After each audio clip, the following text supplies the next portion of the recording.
texto de Apocalipse 12 tem tudo a ver com essa ocasião, Natal. O texto está nos falando exatamente sobre o plano eterno de Deus. O texto está nos falando sobre o cumprimento da promessa de Deus. E se a Bíblia inteira vem narrando esse nascimento de Jesus na perspectiva da linha da história, da linha do tempo, esse texto aqui de Apocalipse está nos falando da história se dando a partir de uma perspectiva celestial, do que se passa do mundo espiritual, qual é a visão do alto de Deus daquilo que acontece.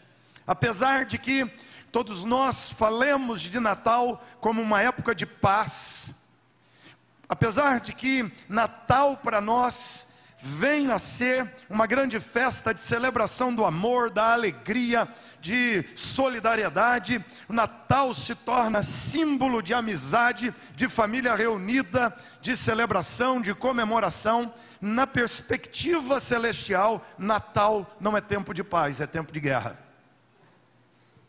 Natal, o que acontece naquela noite do nascimento de Jesus, é uma grande batalha espiritual.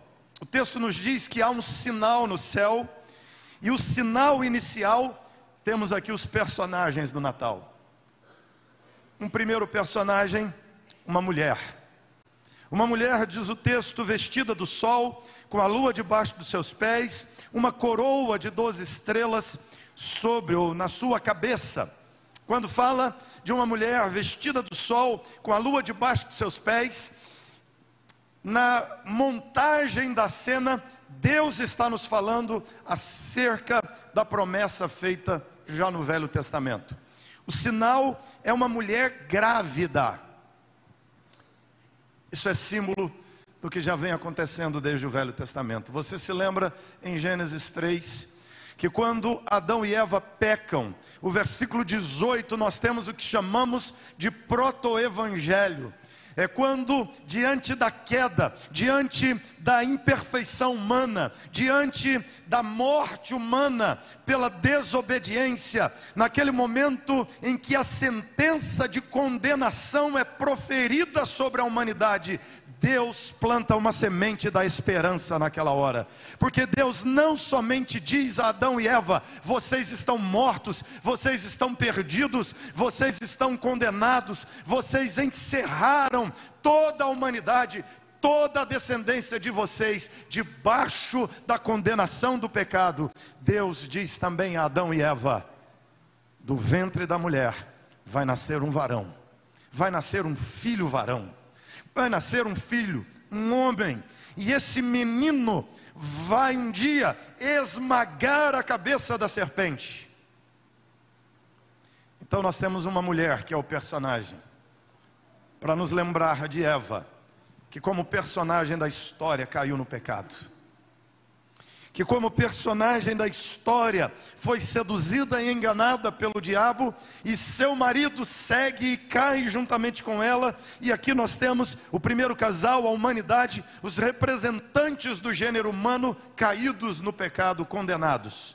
Mas na hora da condenação, Deus faz uma promessa: do útero da mulher, do ventre da mulher, de uma gravidez, vai nascer um humano, uma criança, um menino, e esse menino que vai nascer vai esmagar a cabeça da serpente. Eva engravida, acha que é Caim, celebra Caim como se fosse aquele da promessa de Deus, mas não é Caim, não é Abel. E desde que Eva pecou, desde que a promessa foi feita, toda mulher grávida para a humanidade é um sinal de esperança. A qualquer momento nasce um varão que derrotará Satanás, que nos derrotou. E assim a história segue.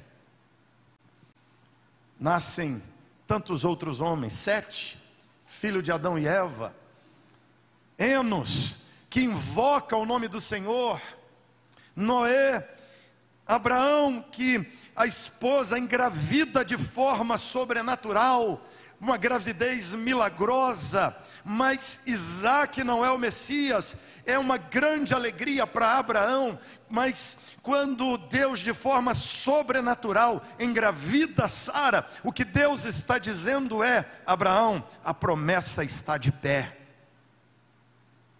Quando Rebeca, que não pode engravidar, engravida, significa a promessa está de pé.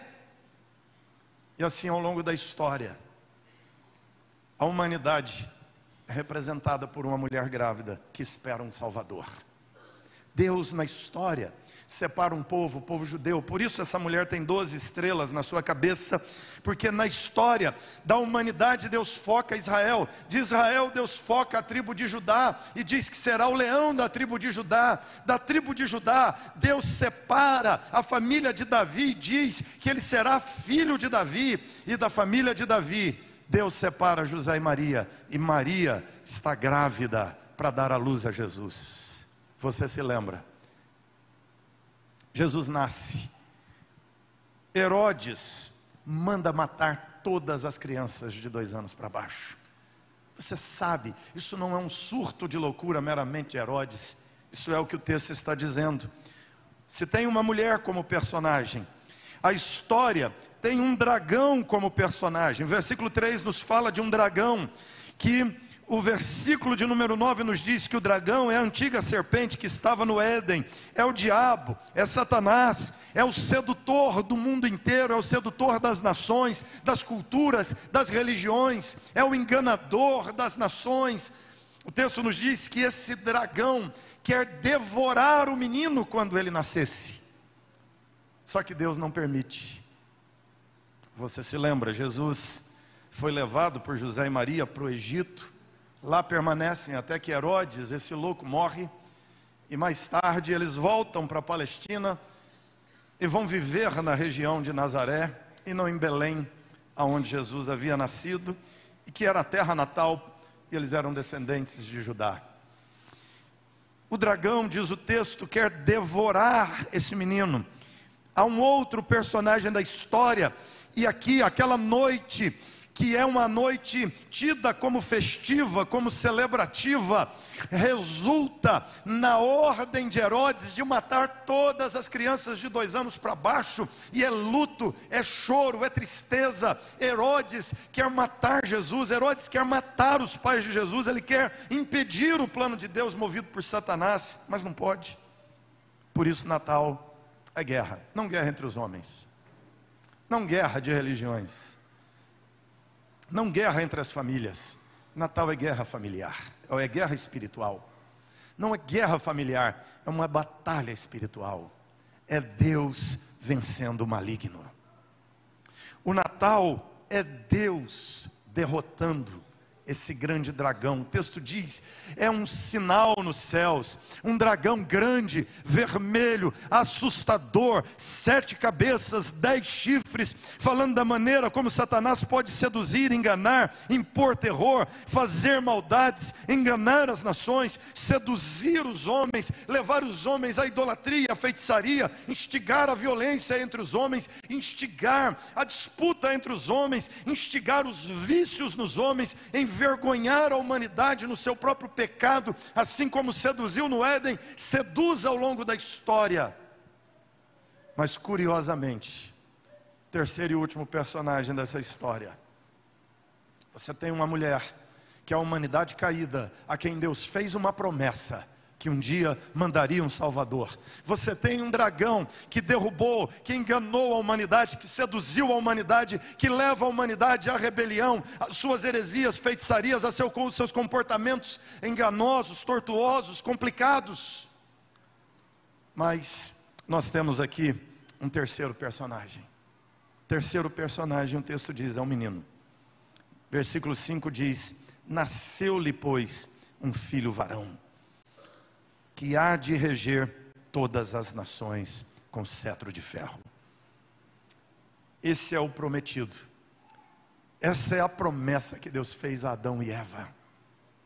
Um filho que esmagará a cabeça da serpente. Interessante no texto que ele diz que Satanás, o dragão, vai perseguir a mulher. A mulher aqui é símbolo do povo da esperança, o povo de Deus que está grávido, que espera o Messias. E depois que o Messias nasce, a mulher é o povo que confia no Messias que nasceu. Ou seja, é a igreja do Velho Testamento que esperava o Messias. É a igreja do Novo Testamento que agora tem a sua fé depositada no Messias que nasceu, no Salvador. Por isso o texto diz, os descendentes, os que guardam o testemunho de Jesus, o Messias que nasceu da mulher. O texto nos diz que Deus sustenta a mulher durante 1260 dias, ou um tempo, mais 2 tempos, mais metade de um tempo. Uma das maiores confusões feitas em Apocalipse é em cima dessa expressão, um tempo, mais 2 tempos, mais metade de um tempo. O povo fica tentando rachar, ou achar uma grande tribulação, rachar a grande tribulação em 2 períodos, mas isso aqui é bem interessante. Esse número, essa expressão aparece 7 vezes, aparece aqui em Apocalipse e aparece em Daniel. E o que essa expressão quer dizer? Na verdade, essa expressão é um judaísmo, um hebraísmo aqui, apontando para um fato da história dos judeus, um momento crítico da história dos judeus, em que eles viveram uma tribulação, em que eles viveram como nação um ápice da tribulação, quando Satanás impõe um terror extraordinário sobre a nação, na tentativa de extinguir esse povo, na tentativa de aniquilar o testemunho de Deus na terra. E esse período dura mais ou menos 3 anos e meio, 167 antes de Cristo a 164 antes de Cristo, contando entre anos e meses aqui vai dar cerca de 42 meses. Quando Etíoco Epifânio, que é governador, que é o rei da Seleucia, que é um rei Seleucida, e ele impõe então seu domínio sobre a Palestina inteira, e Antíoco faz algumas coisas aterrorizadoras com o povo judeu. Primeiro, ele proíbe o sacrifício no templo, ele proíbe os judeus de sacrificarem. Antíoco proíbe os judeus de guardarem a lei de Deus. Ele baixa um decreto em que é proibido para os judeus praticarem qualquer ritual do judaísmo. Nem a circuncisão os judeus podiam praticar. E eles sabiam se tinha sido circuncidado ou não, porque os jovens eram obrigados a competir no ginásio que ele construiu em Jerusalém, e para competir nos jogos tinha que ser nu. E assim eles sabiam se era circuncidado ou não. Ele proibiu os cultos do templo dos judeus. Ele queimou todo o manuscrito do Velho Testamento que ele achou nas terras de Judá. E queimava a casa e a família onde achava qualquer sagrada escritura. Antíoco mandou fazer uma estátua de Zeus e colocou dentro do Santo dos Santos do templo de Jerusalém. E construiu o altar de frente a Zeus.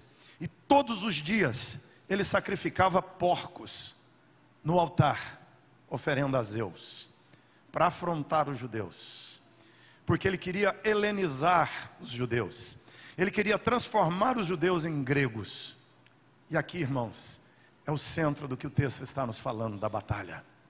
O tempo inteiro, o que Satanás tentou fazer por Antíoco Epifânio, que é símbolo do anticristo na história, é o que Satanás tenta fazer o tempo inteiro.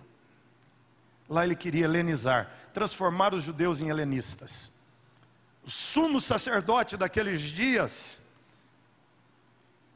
chamava Jasão.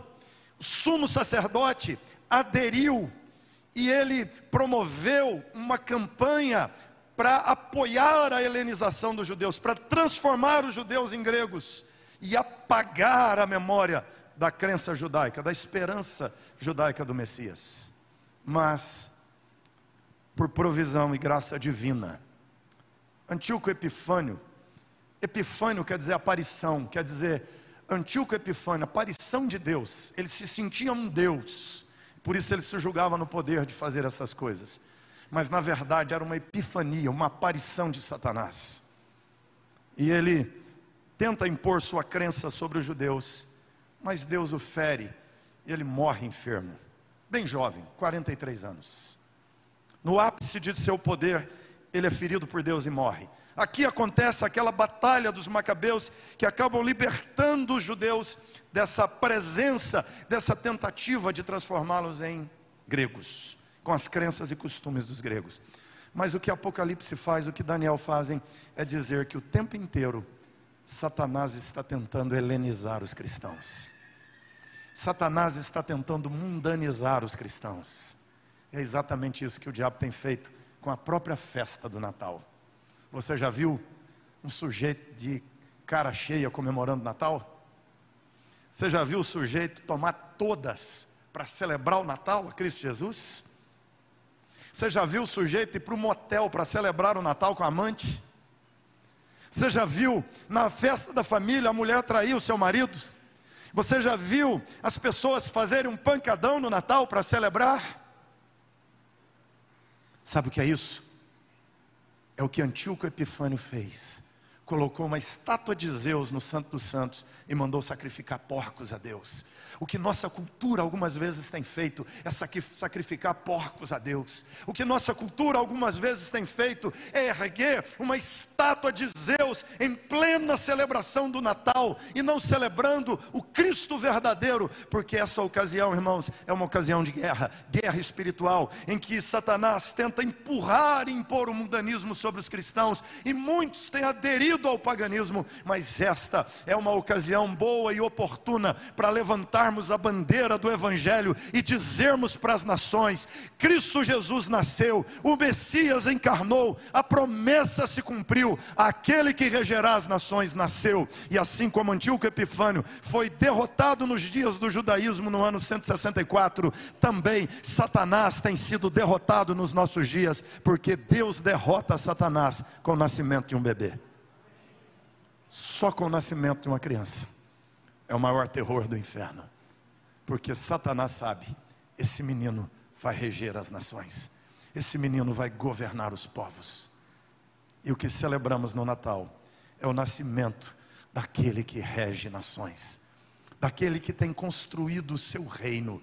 Cada pessoa que converte, cada pessoa que é batizada e feita verdadeiramente discípulo de Jesus na história, é o reino de Jesus se expandindo. Não é um reino de espada, não é um reino de bala, não é um reino de bombas, não é um reino de tiros, não é um reino de imposições da crença religiosa sobre o outro. É um reino de pessoas que se rendem ao rei, reconhecendo o seu senhorio, e doam seu coração a ele, e fazem dele, sobretudo, Senhor do trono de suas vidas. Isso é Natal. Cristo Jesus entronizado no seu e no meu coração. Cristo Jesus, Senhor das nossas mentes, Senhor das nossas vontades, Senhor das nossas crenças, Senhor do nosso comportamento, Senhor da nossa vida. Natal é o cumprimento da promessa. A mulher grávida deu à luz, o Messias nasceu. Somos chamados para testemunha de Jesus, para ser seguidores de Cristo, estar do lado daquele que vai reger as nações. Que o Senhor te abençoe e que você compreenda, entenda o sentido tão especial de uma festa tão significativa para nós. Natal, nascimento de Cristo, cumprimento da promessa de Deus. Deus o abençoe, em nome de Jesus.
Deixa o céu